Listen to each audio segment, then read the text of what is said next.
नमस्कार, मैं के.एस. मिश्रा स्वागत करता हूं आप सभी का अपने इस चैनल पर। जी हां, यूपी पीसीएस 2020 का जो पेपर एनालिसिस चल रहा है, उसमें से लगभग में 134-35 क्वेश्चन 2020 के पेपर में हो चुके हैं। बाकी के आज हम लोग कंटिन्यू करेंगे। इससे पहले 2023 का, 2022, 2021 का पेपर एनालिसिस पूरा हो चुका है और आपको पूरा पीडीएफ डिटेल्ड एनालिसिस के साथ प्रोवाइड करवाया जा चुका है।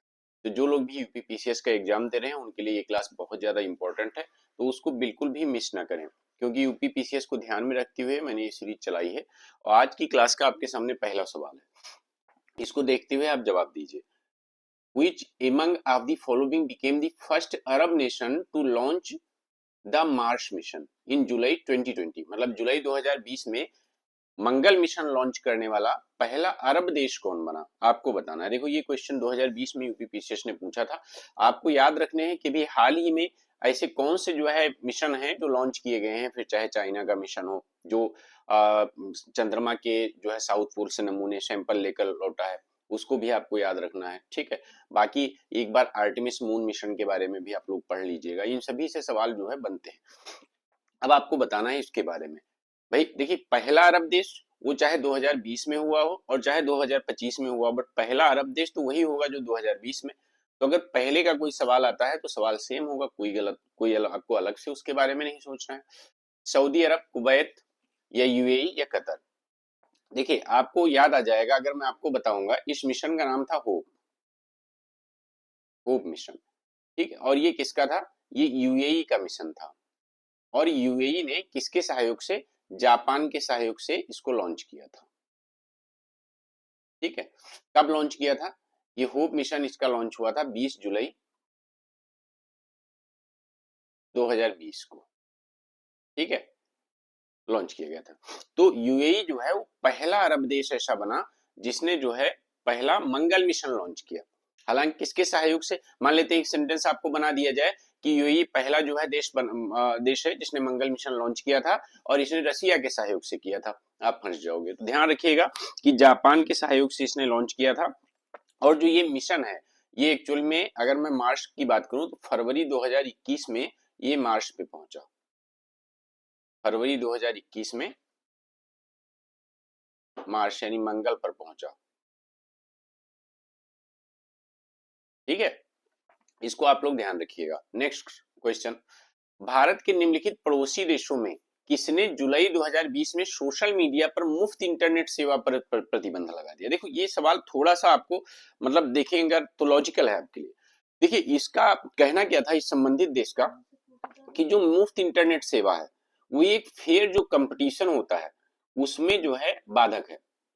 क्योंकि मान लेते हैं सपोज दैट, जैसे यहाँ की बात कर लें भाई, अगर जियो अभी फ्री इंटरनेट से सर्विस देने लगे तो क्या होगा? जो एयरटेल हैं, बीएसएनएल हैं, बाकी के जो भी जो है साथ में कंपटीटर हैं, वो सब धड़ाम से गिर जाएंगे। तो ऐसे फेयर कंपटीशन कैसे हुआ? तो इसका कहना था कि जो है जो फ्री इंटरनेट सर्विस है वो फेयर कंपटीशन में बाधक है और इसी वजह से इसने फ्री इंटरनेट सर्विस पर पूरी तरह से प्रतिबंध लगा दिया था, ठीक है। और ये कौन सा देश था? ये बांग्लादेश। इसको ध्यान रखिएगा, जुलाई 2020 की बात है। नेक्स्ट, इंडिया आइडिया समिट 2020 के संबंध में निम्नलिखित कथनों में से कौन सा सही है, आपसे पूछा गया है। देखो, अब इसमें आपके लिए इंपॉर्टेंट है कि आपको इंडिया आइडिया समिट 2020 नहीं बल्कि इंडिया आइडिया समिति 2024 याद रखनी है। 2020 में ये सवाल आया था, लेकिन 4 साल बाद 2024 में फिर कुछ इससे संबंधित रिपीट हो सकता है, ऐसी पॉसिबिलिटी हमेशा रहती है यूपीपीसीएस में या आरओ में। तो आपको ध्यान रखना है कि इंडिया आइडिया समिट 2024 पढ़ लेना है। इसकी जो इंपॉर्टेंट चीजें हैं वो मैं आपको बता दूंगा। यह अमेरिका भारत व्यापार परिषद द्वारा 22 जुलाई 2020 को आयोजित किया गया था। दूसरा, इसका विषय था भारत का सशक्तिकरण, एम्पावरिंग इंडिया। अब आपको इसमें बताना है कि आखिरकार कौन सा कथन इसमें सही था। फटाफट बताइए जल्दी। पहला सही है, दूसरा सही है। कुछ हाइड हो रहा है तो मैं अपने आप को 1 मिनट गायब करता हूँ। हाँ, क्योंकि लिखूंगा भी तो हाइड हो जाएगा, इसलिए थोड़ी देर के लिए अपने आप को गायब करता हूँ और बताइए फटाफट देखते हैं। देखो, इसमें आपको याद क्या रखना है मैं आपको बता रहा हूँ। देखिए, ये बात सही है कि इंडिया आइडिया समिति 2020 इसका आयोजन किया गया था 22 जुलाई 2020 को और इसका विषय भी भारत का सशक्तिकरण था। तो इस हिसाब से तो आपको दोनों चीजें याद रखनी है, लेकिन आपको याद क्या रखना है एक और चीज, इंडिया आइडिया समिति 2024। 2024 याद रखना है। सबसे पहले आपको ध्यान रखना है कि इसका आयोजन कौन करता है। देखो इसका आयोजन कौन करता है, US India business council, US India business council, इसको याद रखिएगा, इसके द्वारा इसका आयोजन किया जाता है। इस बार जो 2024 के लिए इंडिया आइडिया समिति 2024 का आयोजन हुआ है,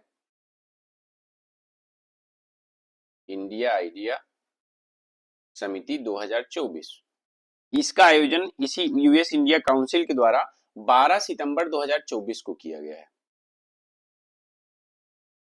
ध्यान रखिएगा 12 सितंबर 2024 को इसका आयोजन किया गया है। अब सवाल ये उठता है कि आखिरकार इसका आयोजन हुआ कहाँ है। ठीक है, तो इसका आयोजन किया गया है नई दिल्ली में। कहाँ पे, नई दिल्ली में। तो सवाल एक और उठता है आपके सामने कि आखिरकार पिछली बार तो इसकी थीम थी भारत का सशक्तिकरण, तो इस बार इसकी थीम क्या है। तो 2024 के लिए जो थीम है मैं यहाँ लिख देता हूँ, ये एक मिनट, नेक्स्ट पेज है क्या, हाँ चलिए मैं यहाँ पेज पे लिख देता हूँ 2024 की थीम। याद रखिएगा क्योंकि थीम अक्सर पूछ लिया जाता है। ये है पार्टनरशिप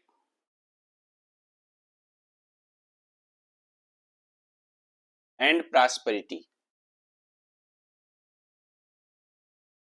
याद रख लीजिएगा, पार्टनरशिप एंड प्रॉस्पेरिटी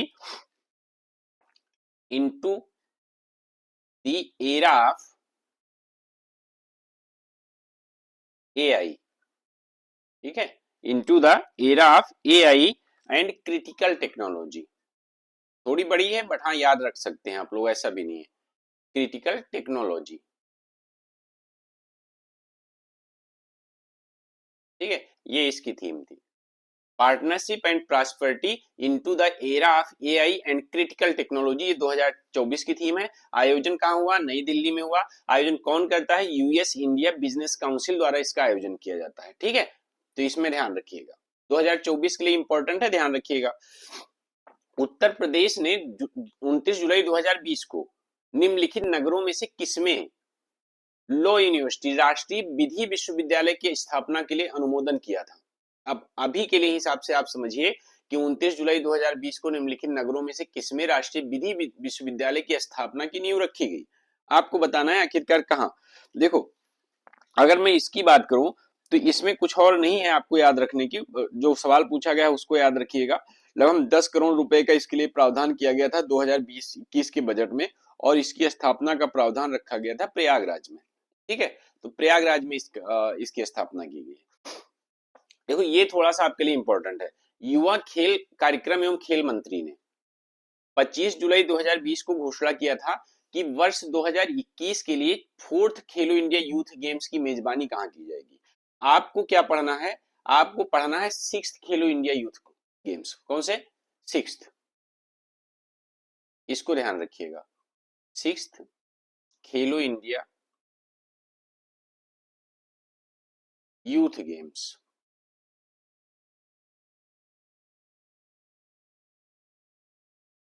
इसके बारे में आपको याद रखना, ठीक। और मैं इसके बारे में जो ज्यादा से ज्यादा जानकारी हो जाएगी वो मैं आपको बता दे रहा हूं। देखो 6th के बारे में अगर मैं 6th एडिशन की बात करूं तो सबसे पहले इसको होस्ट कहां किया गया है, इसको होस्ट किया गया है तमिलनाडु में। ठीक है, ये 6th कब हुआ है, डेट मैं बता दे रहा हूं आपको, इसको भी ध्यान रखिएगा। ये आपका हुआ 19 जनवरी से 31 जनवरी को तक, 19 जनवरी से 31 जनवरी 2024, मतलब जो इसका समापन हुआ है वो कब हुआ है, 31 जनवरी को। तो माना जाता है कि 31 जनवरी को इसका आयोजन किया गया। ठीक है, अब इसमें देखो सबसे पहले आप समझिए कि इसकी जो शुरुआत हुई थी खेलो इंडिया यूथ गेम्स की, शुरुआत इसकी 2018 में हुई थी। मान लेते हैं शुरुआत के बारे में आपसे कुछ पूछे तो आप याद रखिए कि इसकी शुरुआत हुई है 2018 में। ठीक, और इसका जो मेन उद्देश्य था वो क्या था कि युवाओं को खेल में प्रेरित करना और आगे बढ़ाना। ठीक है, अब देखो इसमें अगर मैं बात करता हूं इस बार की 6th में, तो 6th में इनका जो तमिलनाडु में आयोजन किया गया है वो 4 शहरों में किया गया है, इसको याद रखिएगा। ठीक है, पहला चेन्नई में, क्योंकि पूछ लिया जाता है कि भाई इनमें से किस शहर में आयोजन नहीं किया गया, तो आपको पता होना चाहिए मदुरई में,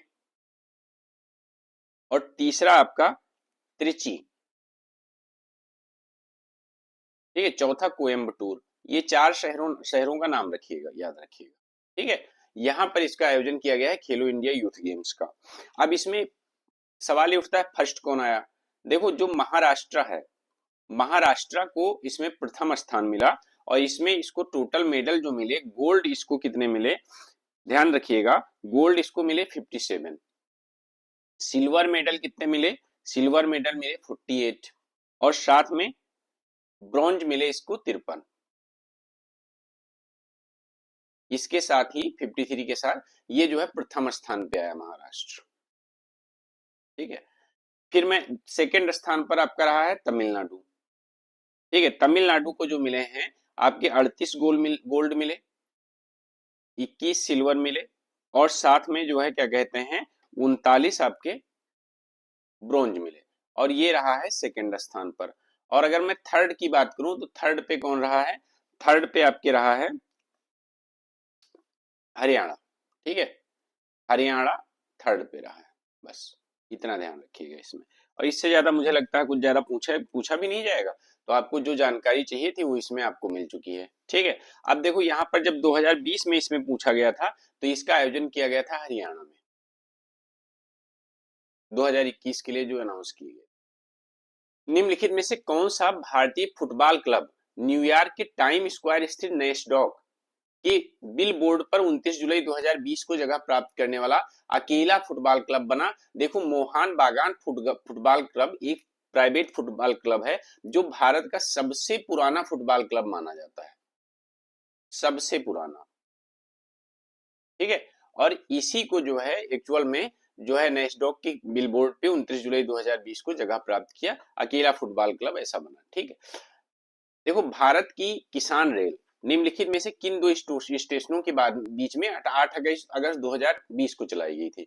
अगर मैं इसके बारे में आपसे बात करूं तो सबसे पहले जो इसकी शुरुआत की गई थी, देखो सबसे पहले इसका उद्देश्य समझो, जो किसान अपने माल को इधर उधर भाई पहुंचाते हैं, एक जगह से दूसरे जगह पहुंचाते हैं, तो इसके उद्देश्य से इसको जो है इस किसान रेल को चलाया गया। और किसान रेल का जो पहली किसान रेल थी उसको जो है महाराष्ट्र से देवलाली से और बिहार के दानापुर तक पहली बार चलाया गया। अभी वर्तमान में अगर बात करें तो टोटल 157 जो है ट्रेन चल रही है, 157 किसान रेल है, इसको ध्यान रखिएगा, ठीक है। और इसका जो उद्देश्य है वो क्या है, देखो जैसे किसान अपने फलों और सब्जियों की को जो ले जाते हैं, फलों व सब्जियों के मालवाहक पे लगभग 50% की सब्सिडी मिलती है, ठीक है, 50% सब्सिडी,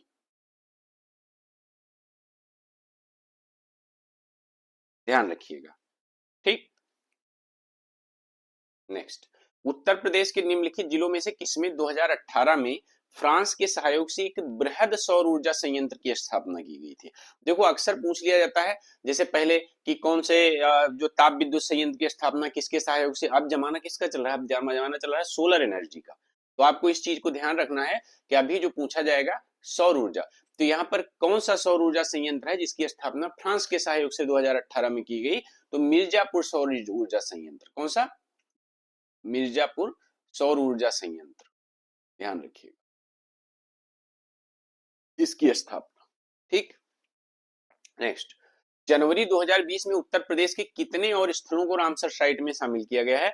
आपको अभी बताना है कि वर्तमान में उत्तर प्रदेश में कितने रामसर साइट्स हैं, इसके बारे में आप जवाब दीजिए भाई कि उत्तर प्रदेश में कितनी रामसर साइट हैं, जल्दी बताइए, देखते हैं भाई कौन बताता है।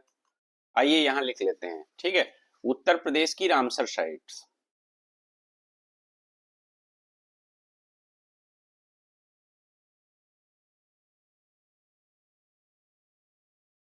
याद रखिएगा एक बार, और बहुत ज्यादा है नहीं कि आपको बहुत मेहनत करनी पड़ती है। टोटल कितनी है, 10, ठीक है, 10 रामसर साइट्स हैं। इसमें से पहला जो है, पहला आपका उन्नाव का नवाबगंज पश्चिम बिहार है। इसका नाम चेंज करके कुछ रखा गया है, जरा बताओ भाई क्या रखा गया है, नवाबगंज पश्चिम बिहार, ये आपका कहां पड़ता है, उन्नाव में, ये भी आपका रामसर साइट है। दूसरा आपका पार्वती अर्गा ये कहाँ पड़ता है, कोई बताएगा?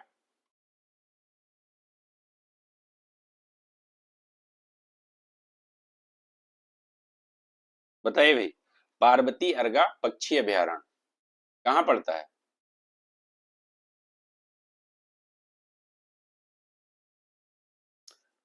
ये आपका पड़ता है गोंडा में। है कोई गोंडा का रहने वाला आप में से? तीसरा जो है वो है समान पक्षी विहार।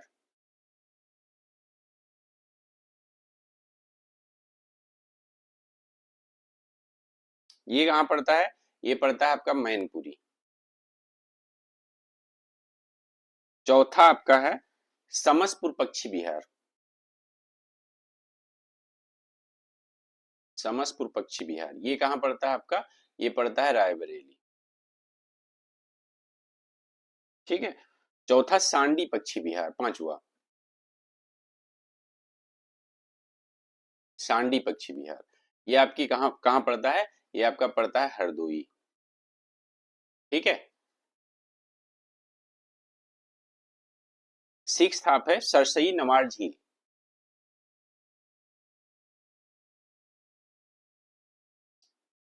सरसई नवार झील ये आपकी कहाँ पड़ती है, कोई बताएगा? ये पड़ती है आपकी इटावा। मान लेते हैं, याद रखिएगा इसलिए मैं बता दे रहा हूं, मान लेते हैं जिले ही मैच करने के लिए दे दिया जाए कि कौन कहाँ पड़ता है, तो आपको पता होना चाहिए।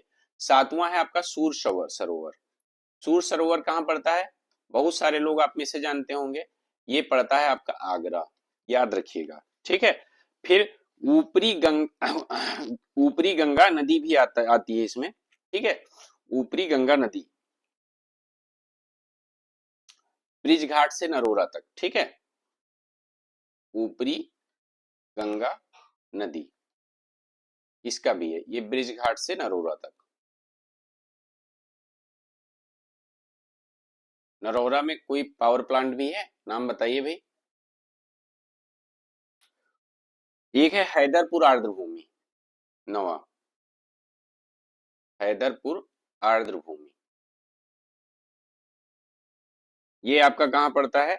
ये आपका मुजफ्फरनगर और बिजनौर में पड़ता है।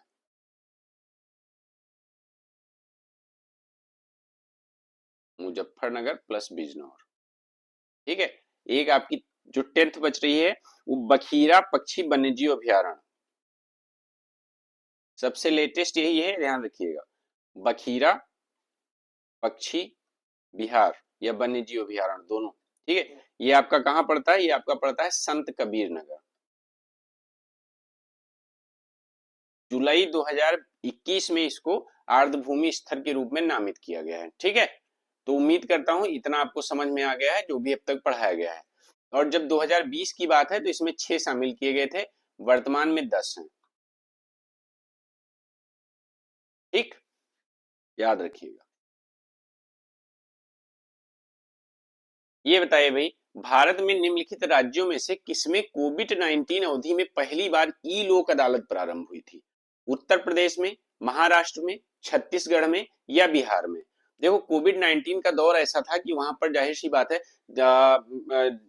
मतलब ज्यादातर पब्लिक गैदरिंग से मनाही थी, बहुत सारे प्रोटोकॉल फॉलो करने पड़ते थे, बट न्याय प्रभावित ना हो इस वजह से पहली बार ई लोक अदालत का प्रचलन किया गया। और ई लोक अदालत जो है बेसिकली जो है छत्तीसगढ़ से पहली बार शुरू की गई थी। ठीक है। सबसे पहले कहां पे? छत्तीसगढ़ में जो है इसका किया गया।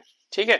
इसको ध्यान रखिएगा आप। और बाकी उम्मीद करता हूं कि आपको क्लास पसंद आई होगी। आप लोग क्लास को लाइक करें, चैनल को सब्सक्राइब करें और बेल आइकन दबाना बिल्कुल भी मत।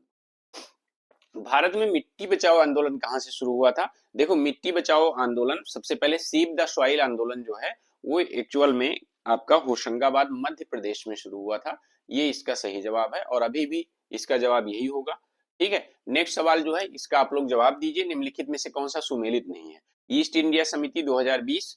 देखिए ये सारी समिति आपको पढ़ने हैं। ईस्ट इंडिया समिति 2020, G20 समिति 2019, 2019 छोड़ दीजिए। ठीक है। आपको याद रखना है जो G20 समिति है इस बार कौन सी हुई है? ब्राजील में। इसको आपको पढ़ लेना है। मैं इस पे क्लास बना दूंगा एक अलग से, बट इसको आपको पढ़ लेना है। आपको इसमें से बताना है कि कौन सा भी मैच नहीं है, इसका जवाब आप दे दीजिए और बाकी नेक्स्ट क्लास में मिलते हैं। धन्यवाद आप सभी का।